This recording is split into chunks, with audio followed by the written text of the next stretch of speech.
بسم اللہ الرحمن الرحیم۔ السلام علیکم۔ ایک اونٹ نے نبی کریم صلی اللہ علیہ وسلم کی کان مبارک میں کیا کہا کہ آپ صلی اللہ علیہ وسلم رونے لگے۔ حضرت مرداری بیان کرتے ہیں، ہم حضور نبی کریم صلی اللہ علیہ وسلم کی برگاہ اقدس میں حاضر تھے کہ ایک اونٹ بھاگتا ہوا آیا اور حضور نبی کریم صلی اللہ علیہ وسلم کے سر انور کے پاس آ کر کھڑا ہو گیا، جیسے کان میں کوئی بات کہہ رہا ہو۔ آپ صلی اللہ علیہ وسلم نے فرمایا، اے اونٹ پرسکون ہو جا، اگر تو سچا ہے تو تیری سچ تجھے فائدہ دے گا، اگر تو جھوٹا ہے تو تجھے اس جھوٹ کی سزا ملے گی۔ بے شک جو ہماری پناہ میں آ جاتا ہے اللہ تعالیٰ بھی اسے امان دیتا ہے، اور ہمارے دامن میں پناہ لینے والا کبھی نامراد نہیں ہوتا۔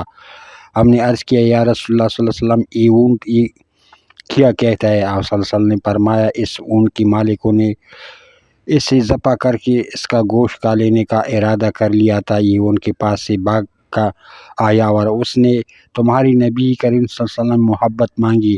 ہم سب ابھی گفتگو میں مشغول تھے کہ اس اونٹ کے مالک بھاگتے ہوئے آئے۔ جب اونٹ نے انہیں آتے دیکھا تو وہ دوبارہ حضور صلی اللہ علیہ وسلم کے سر مبارک کے قریب ہو گیا اور آپ صلی اللہ علیہ وسلم کے پیچھے چھپنے لگا۔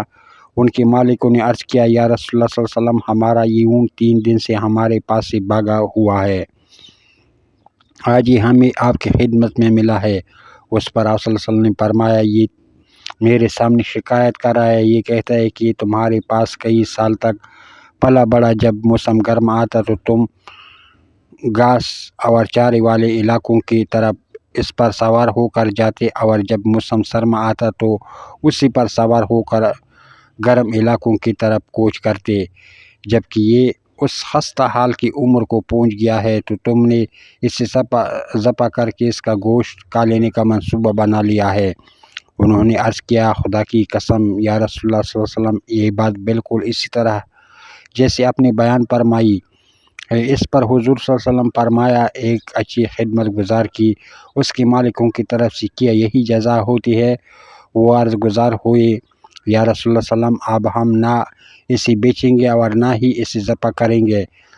اس کے بعد آپ صلی اللہ علیہ وسلم نے اس اونٹ کو 100 درہم میں خرید لیا اور پھر فرمایا، اے اونٹ جا، تو اللہ تعالیٰ کی رضا کی خاطر آزاد ہے۔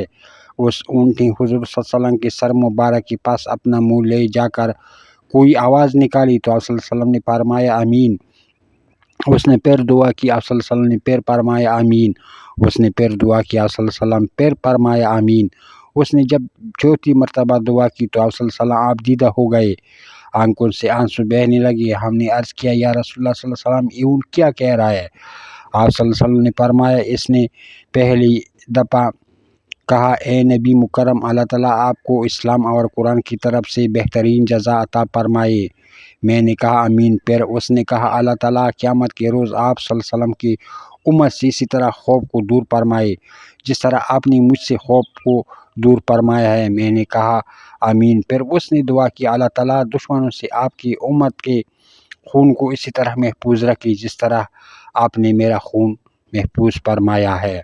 اس نے پھر کہا، اللہ تعالیٰ آپ کی امت کے درمیان جنگ و جدال پیدا نہ ہونے دے۔ یہ سن کر مجھے رونا آ گیا، کیونکہ یہی دعا میں نے بھی اپنے اللہ تعالیٰ سے مانگی تھی۔ تو اللہ تعالیٰ نے پہلے 3 تو قبول فرما لے، لیکن آخری دعا سے منع فرمایا۔ جب جبرائیل علیہ السلام نے مجھے اللہ تعالیٰ کی طرف سے خبر دی ہے کہ میری یہ امت آپس میں جنگ کر کے پناہ ہوگی، جو کچھ ہونے والا ہے قلم اس سے لکھ چکا ہے۔